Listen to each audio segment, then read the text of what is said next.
Hi, I'm Changhyun from KAIST, and today I'm going to present our work on accurate latency-based congestion feedback for data centers. And this work is joint work with Chunjong Park, Sumun, Dongsu Han from KAIST, and Jang from Intel Labs. So congestion control may be an outdated topic, and the word TCP may even sound boring to some of the people in this conference room. But let me assure you that this work is not going to be about yet another congestion control algorithm, but it's about another aspect of congestion control that hasn't been paid much attention in recent years. So since Jacobson's first TCP, there have been numerous congestion control algorithms proposed in the literature. And apart from the specific mechanism of each control algorithm, when we take a step back and think about the big picture of congestion control, then we can plot the network as a black box, and then we can somehow extract information on whether or how much the network is congested, and we can call that congestion feedback. And using this feedback, the control algorithm part decides what to do for the next round, and then it can react back to the network. In this flow, you can design as many control algorithms as possible, but the design space of such algorithm is fundamentally limited by the congestion feedback. So in fact, the performance of congestion control fundamentally depends on the congestion feedback. And the big jumps in the congestion control research have only been enabled by the development of new forms of congestion feedback, starting from packet loss, latency, available bandwidth, ECN, to even customized in-network feedback. Meanwhile, the advent of data center networks have pushed congestion control into more troubled situation and requires finer-grained congestion control than ever. In data center, the latency-sensitive flows are prevalent, such as partition-aggregated flows. And these flows are so sensitive to latency that in Amazon, every 100 millisecond response time slowdown is known to result in 1% drop in sales. To reduce the latency within data centers, it's important to reduce the queuing delay, as it takes up the most part of the end-to-end latency in data center. And reducing queuing delay means having low variation in input load, and this can only be achieved by the fine-grained congestion control. And to design such fine-grained congestion control, it's out of question that we need an accurate and fine-grained congestion feedback. So to tackle the problem in data centers, there have been many solutions proposed, starting from the pioneering work DC-TCP in 2010. And the most popular congestion feedback used in this sort of work is ECN. ECN, explicit congestion notification, is a widely deployed switch function. With ECN, when a packet is going through a switch, the switch looks at the queue length, and if the queue length exceeds a predefined threshold, then it marks the packet with an ECN flag. And if the queue length doesn't exceed the predefined threshold, then it doesn't mark the packet. So in this way, ECN can detect congestion much earlier before the queue actually overflows. But it still provides very coarse-grained information whether the queue is over the limit or under the limit. So to overcome this granularity problem, DC-TCP employs a technique to calculate the fraction of marked packets within a window. So for example, if the window size is 3, and if one packet is marked with ECN, then DC-TCP decides that there is a 33% of chance of network congestion. And if 2 packets are marked, then it means that there is 66% of congestion probability. In this way, DC-TCP advances the granularity of ECN feedback, but this modified use of ECN feedback still has problems. The granularity of congestion feedback, it heavily depends on the size of the window. So if the size of the window is too small, then you can have high granularity. And even though it infers the congestion probability, it's still an estimation of the network situation, and it cannot mean the accurate network information. So in search for better congestion feedback than ECN, some proposals have resorted to customized in-network feedback where you have to customize the switch function to the existing switches. And these solutions, while these solutions provide much better accuracy and granularity, but the problem here is it's hard to deploy than the end-to-end based congestion feedback like ECN. So in this work, our proposal is using latency feedback. So network latency inherently is a good indicator of congestion.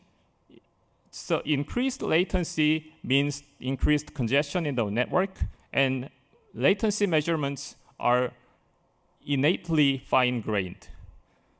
But we are not the first one to propose using latency feedback in congestion control. As you all know, latency congestion feedback has a long history from CARD, Dual, and the popular TCP Vegas. And in these sort of algorithms, the used feedback was RTT measured in TCP stack. So in this work, we revisit the latency feedback for the use in data center networks. So the first question we would like to ask is, can we reuse the same latency feedback from TCP Vegas, which was RTT measured in TCP stack? The answer is not that simple because we have more challenges in latency feedback in data center. So in data center, the network latency changes in very small time scale of microsecond.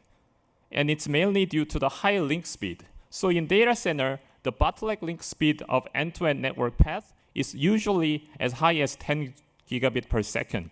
Whereas in wide area, the bottleneck link speed is usually go up to 100 megabit per second or even lower. And in this link speed, the transmission delay is very small. As for 1 MTU packet at 10G link, it only takes 1.2 microsecond for transmission. So in this scale, the challenge is to differentiate network latency change from other noise. And it can only be enabled by measuring network latency accurately in microsecond scale. So before we seek for accurate measurement methodology, we first look at how far the traditional RTT measurement in stack is from the ideal. So we test whether RTT measured in TCP stack can indicate the congestion in the network in data center environment. And we first evaluate the case of no congestion, which means that if we measure RTT, then the measured RTT value should have all the same. So in this experiment, we simply have one sender and one receiver connected back to back with 10G link. But surprisingly, the RTT samples collected from this experiment shows a significant variation as the RTT spans from 20 microsecond to 700 microsecond. And this variation can be attributed to about 600 packets at 10G, so it can misinform the senders about network congestion to a great extent. So why is this TCP stack measurement so unreliable? We have identified the sources of errors in RTT measurement, and in this talk, I'm going to cover the first two ones, and please refer to our paper for the rest of the ones. So the first source of error was end-to-end endo-stack delay. To measure RTT between nodes, we need 2 timestamps from data and egg packets. And traditional stack measurement generates this timestamp in the kernel. So these timestamps include end-host stack delay, such as packet input I/O, packet I/O, and stack processing and interrupt handling. So the RTT measurement performed in kernel is affected by the host delay jitter. So to remove the stack delay, and now we focus on the sender side, we come up with 2 solutions. And the first solution is purely software-based driver-level timestamping. So instead of timestamping packets in the network stack, we now timestamp packets in driver level, and to implement driver-level timestamping, we use SoftNIC, an Intel DPDK-based packet processing platform. By moving down the timestamping module to driver level, we can effectively remove the delay jitter caused from the network stack. And the second solution we have is hardware-based timestamping, which is done in network interface card. So modern NICs now support hardware timestamping for time synchronization purpose. And to implement timestamping in network interface cards, we use Mellanox ConnectX-3 NIC, and we modify the driver to timestamp all the incoming and outgoing packets through NIC. And let's think about the receiver side. So we still have the delay jitter from the receiver side, and to solve this problem, we now timestamp the packets also at the receiver. So now when in RTT calculation, we have 4 timestamps, and by removing the kernel delay of receiver, we can now effectively extract only the network delay out of the RTT measurement.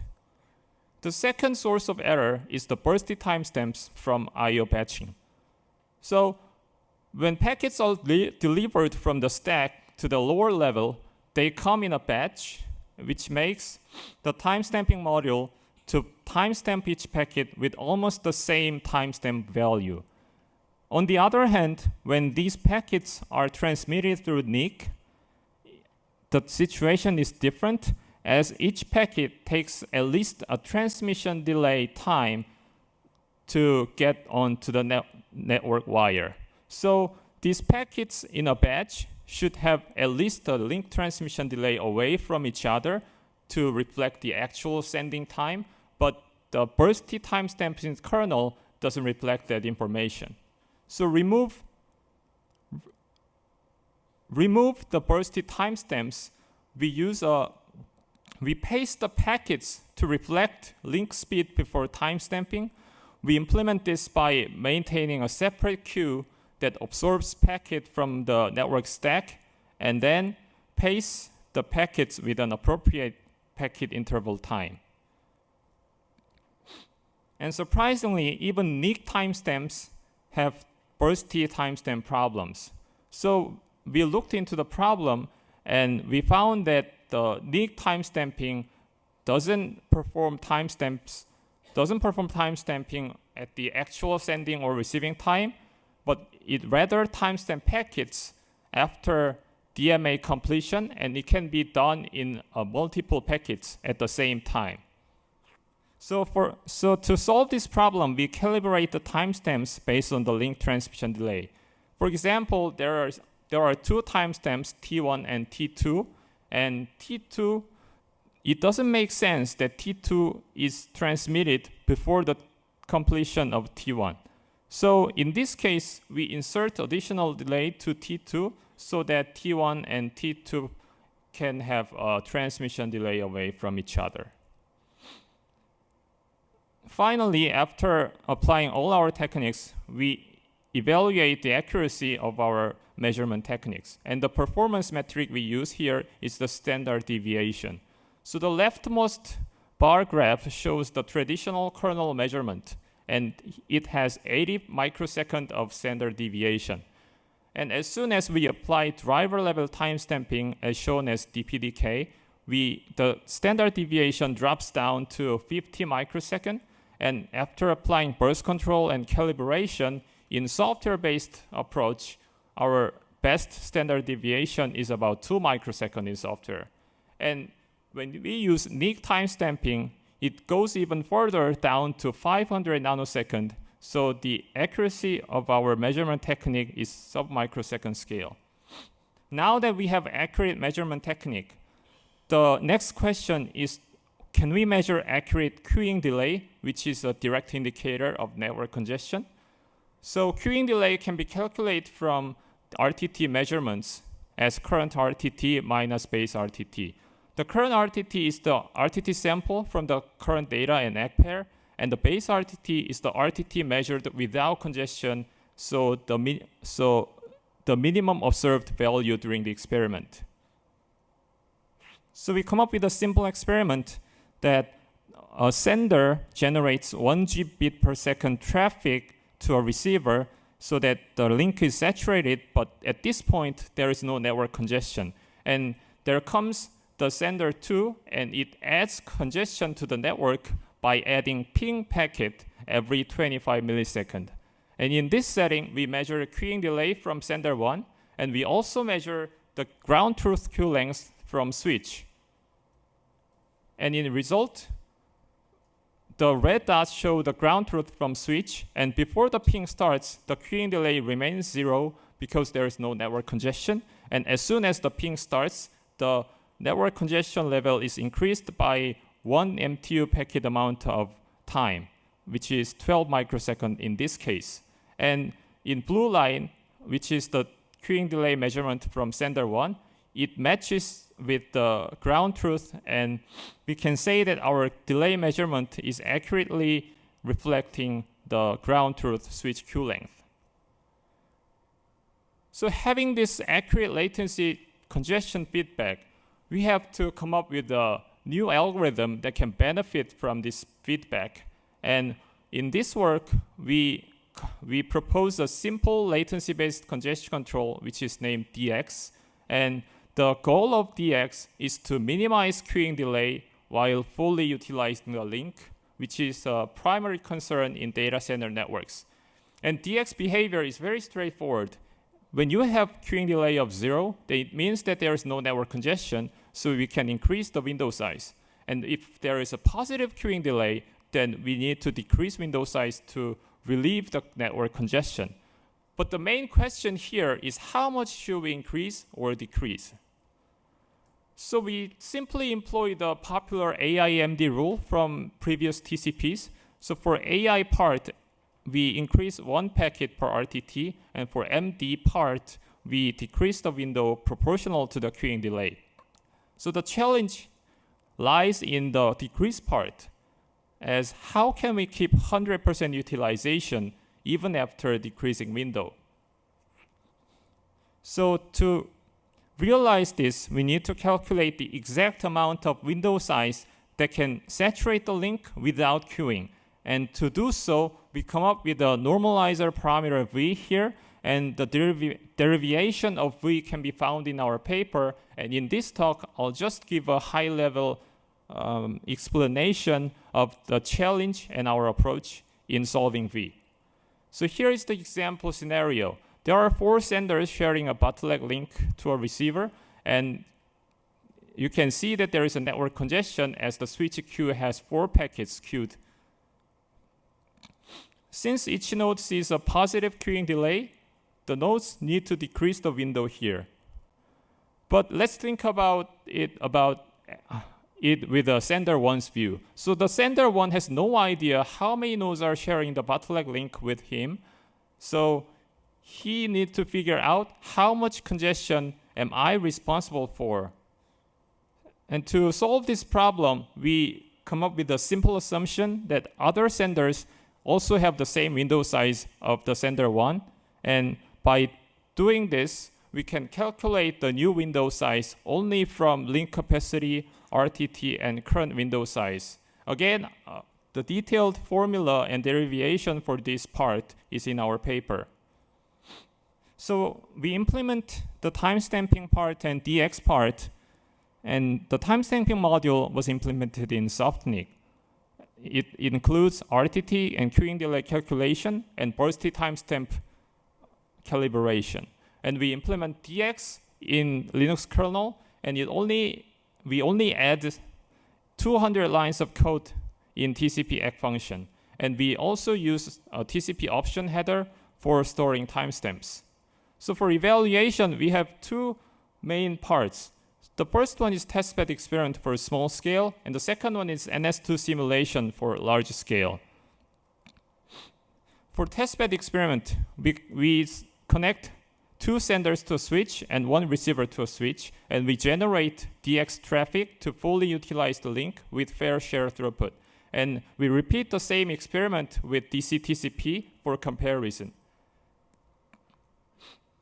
I first show the result at 1G. So at 1G, DX can achieve 5.3 times less median queuing delay than DC TCP, and it can be done only by the software level timestamping. And at 10G, we also include the hardware level timestamping DX, and it shows that with more accurate congestion feedback with hardware, it can outperform the software DX, and it outperforms DC-TCP by 1.5 times. Finally, we have large-scale simulation with the empirical data center workload. We have a 3-tiered fat tree, and we use the workload from production data center reported in previous research paper. And we measure the flow completion time of the flows, and we categorize the flows into 4 flow size groups. And in this talk, I'm presenting the 2 groups. So the first group is the smallest flows from 0 kilobyte to 10 kilobytes. And we see that DX achieves 6 times better flow completion time in 99th percentile, and in average, it achieves 2.6 faster flow completion time. And the next flow size group is the largest group, which is over 10 megabytes. And DX has slightly slower flow completion time than DC-TCP due to the occasional utilization drop during the simulation. And we're looking into this problem and leave this as one of our future work. So to conclude my talk, the quality of congestion feedback fundamentally governs the performance of congestion control. And in this work, to use in data center, we propose latency feedback with software-based and hardware-based timestamping techniques. And finally, we developed DX to show the benefits from the accurate latency feedback and show we outperform DC-TCP at 1G and 10G. Thank you for listening to my talk, and I'll be happy to take questions.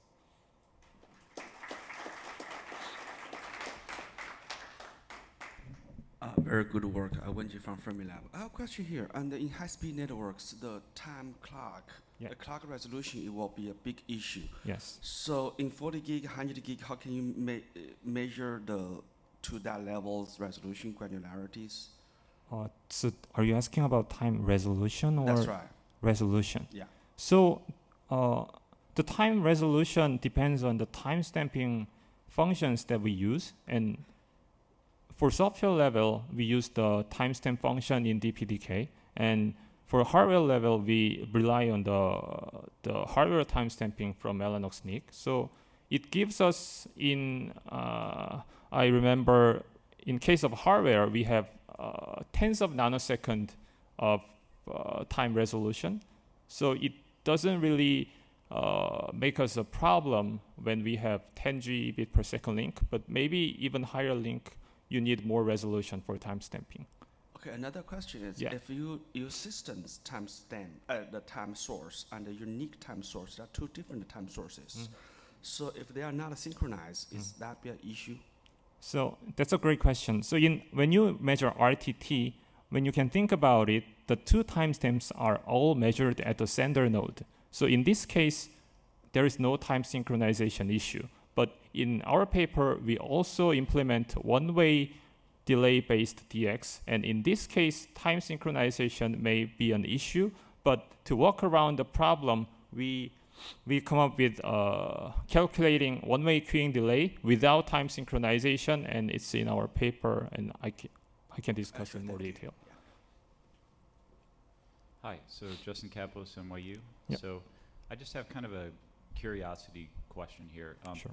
So when you wanted to do a larger scale analysis of this, why didn't you use something like Genie? Why NS2 is just out of curiosity? What's the other tool you mentioned? Genie? GE? Genie. Genie. Or EmuLab or... Oh, I see. I'm just curious.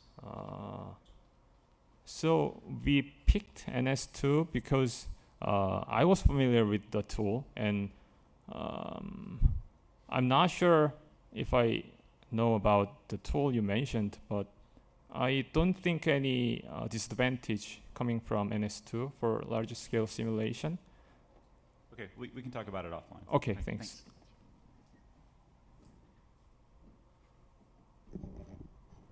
I also have one question.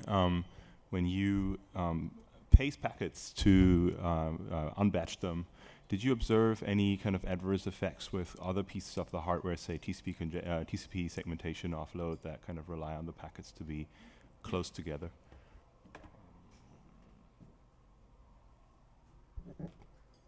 So when we paste packets, we didn't do it in an individual packet level. So even after pasting packets, we still have a batch of packets. And with the segmentation offload function, we still achieve a high utilization, and we didn't see any side effect coming from our pacing part.